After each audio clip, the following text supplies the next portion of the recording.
When we think of ancient Greece, we picture a world bathed in golden sunlight. We imagine pristine white marble temples, shining bronze armor, and wise philosophers debating the nature of the universe. We think of benevolent gods looking down from the glowing peak of Mount Olympus, guiding humanity towards civilization. It's a beautiful picture, but it is a lie. The true mythology of ancient Greece wasn't written in light.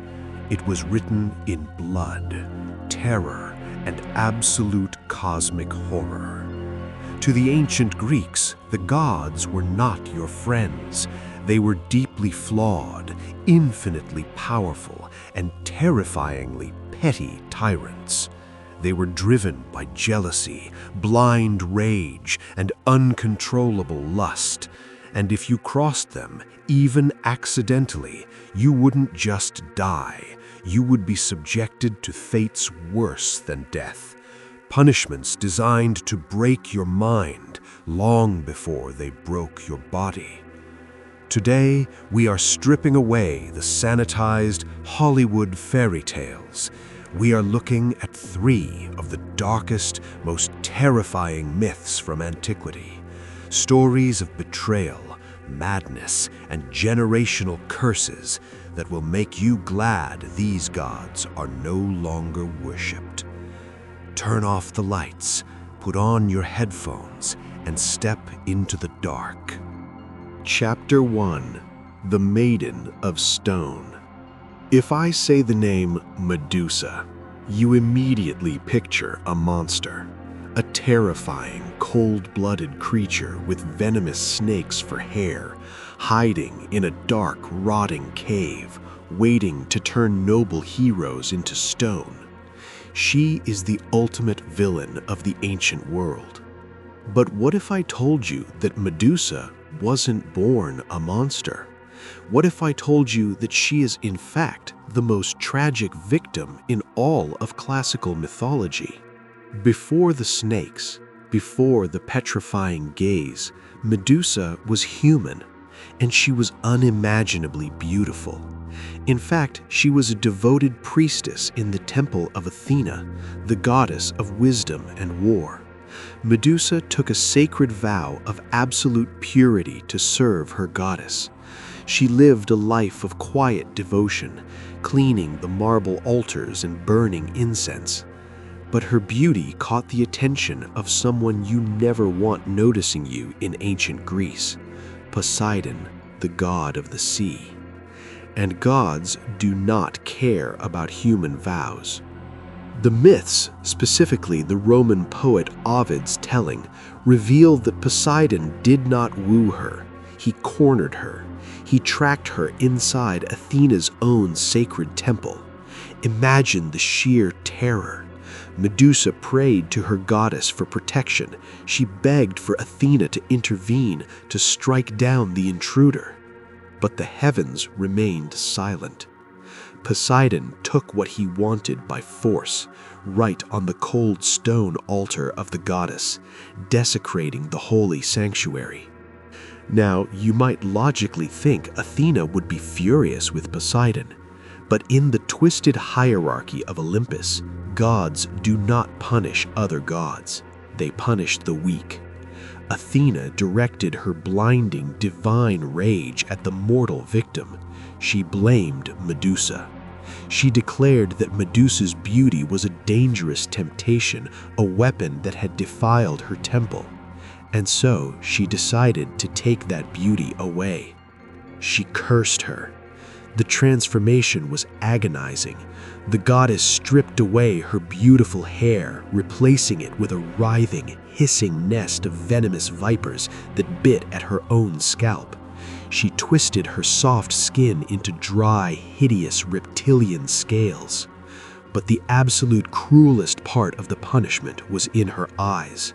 Athena cursed Medusa so that anyone she ever looked at, anyone she tried to love, to speak to, or even just make eye contact with, begging for help, would instantly be paralyzed. Their flesh would turn cold, their blood would stop pumping, and they would be violently transformed into solid, agonizing stone.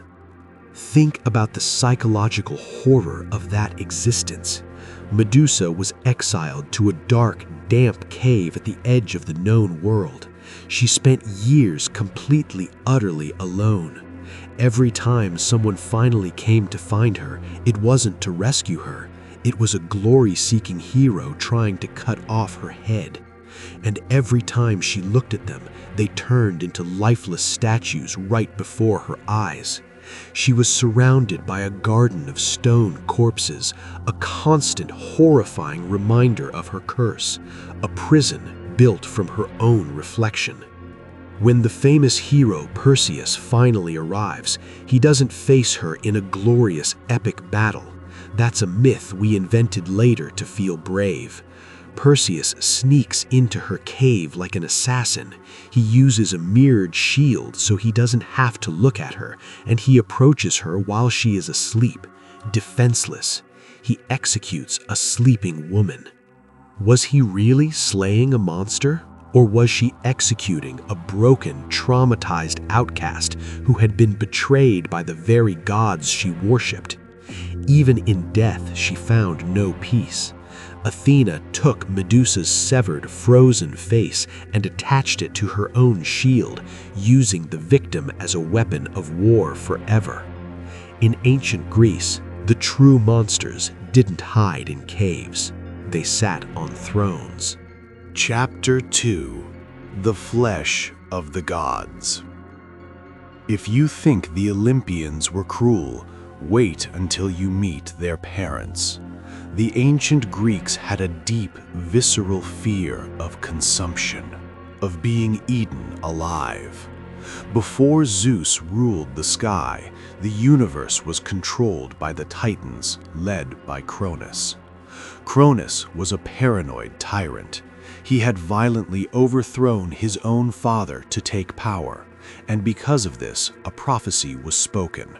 One day, his own children would overthrow him in return.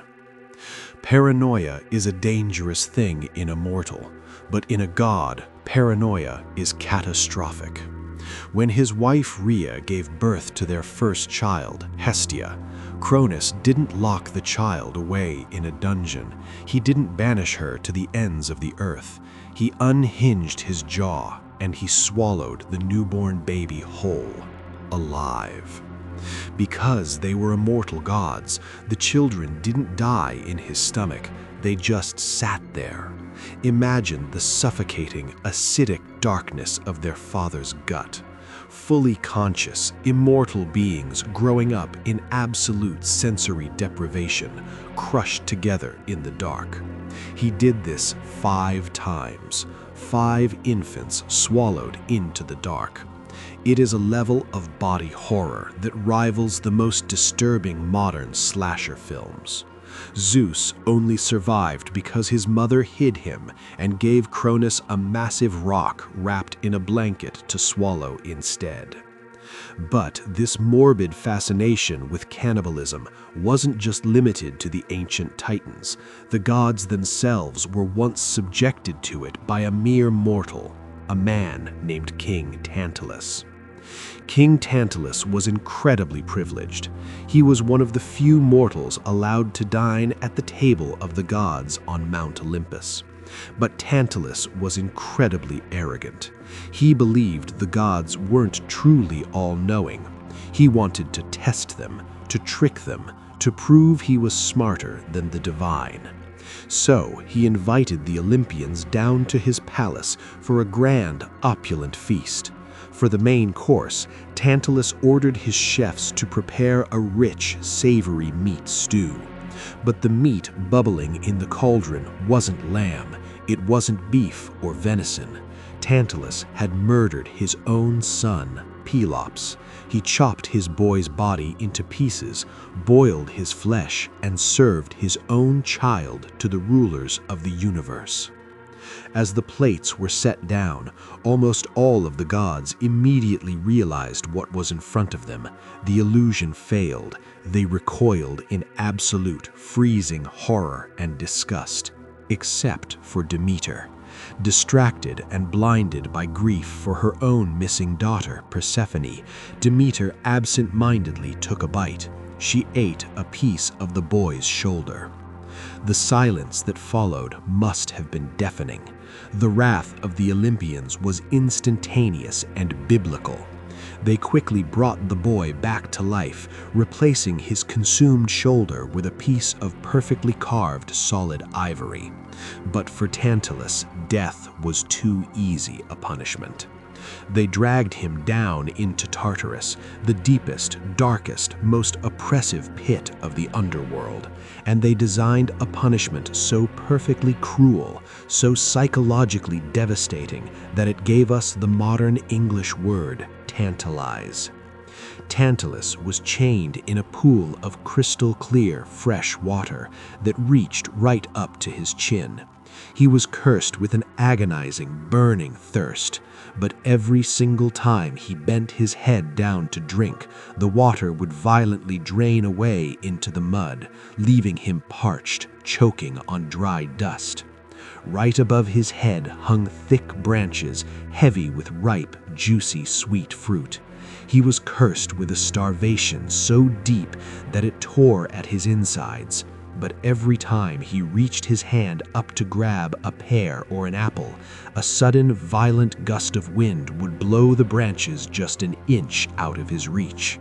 Forever, for all eternity, Tantalus stands in water he cannot drink, beneath food he cannot eat, driven utterly mad by the flesh he consumed. It's a chilling reminder that in the ancient world, the universe was not forgiving. There was no concept of karma, no gentle afterlife waiting to heal your wounds. There was only the ruthless will of the gods, and if you offended them, they would make sure your suffering never, ever ended. Chapter 3: The True Labyrinth. The story of the Minotaur is almost always told as a heroic adventure. Theseus, the brave and handsome prince of Athens, bravely enters the stone maze, slays the beast, and saves the day. But I want you to forget Theseus for a moment.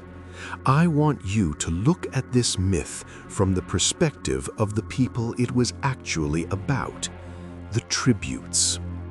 Because of a brutal lost war, the city of Athens was forced to pay a literal blood tax to the tyrannical King Minos of Crete.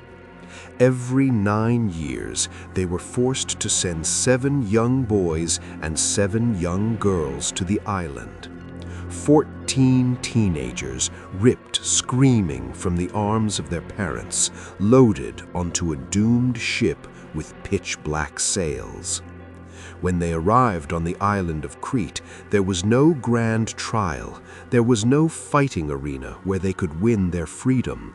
They were simply marched in the dead of night to the heavy, towering iron and stone doors of the Labyrinth. They were pushed inside, and the massive doors were locked behind them, sealing them in the dark. The labyrinth wasn't just a puzzle you could solve by walking along the left wall. It was a masterpiece of psychological torture, designed by Daedalus, the greatest architectural genius in history. The corridors seemed to shift. The acoustics were deliberately designed to play terrifying tricks on your mind. Imagine being trapped in there. You were just a kid. It is pitch black, smelling of damp stone and old blood. You have no food, no water, and no weapons. And worst of all, you know you are not alone. Somewhere in the suffocating darkness with you is the Asterion, the Minotaur, an abomination born of a cursed, unnatural union. A towering creature with the heavily muscled body of a massive man and the scarred, furious head of a raging bull. The Minotaur didn't just kill you quickly, it hunted you. Because of the maze's twisted acoustics, a scream from a mile away sounded like it was right next to your ear. The heavy, dragging, scraping footsteps of the beast echoed from every direction at once. You would wander for days in the freezing cold, tripping over the skeletal remains of the tributes who came years before you. Starving, dehydrated, going completely insane from the sheer, oppressive darkness. And then you'd smell it, the hot, rotting, metallic stench of the beast. You'd hear the heavy, guttural breathing in the dark just a few feet away. And then the sudden, violent charge. The myth of the Minotaur isn't a high fantasy adventure. It's an ancient slasher film. It represents the ultimate helplessness of the common people against the cruelty of absolute power. King Minos didn't build the maze just to hide his family's shame. He built it as a weapon of sheer psychological terror. It was a monument to remind the world that he could feed your children to a monster in the dark, and you could do absolutely nothing to stop him. When Theseus finally killed the beast, he had to cheat. He had to use a ball of magical golden thread given to him by the king's daughter just to find his way back out. Even the greatest hero of Athens couldn't survive the maze on his own.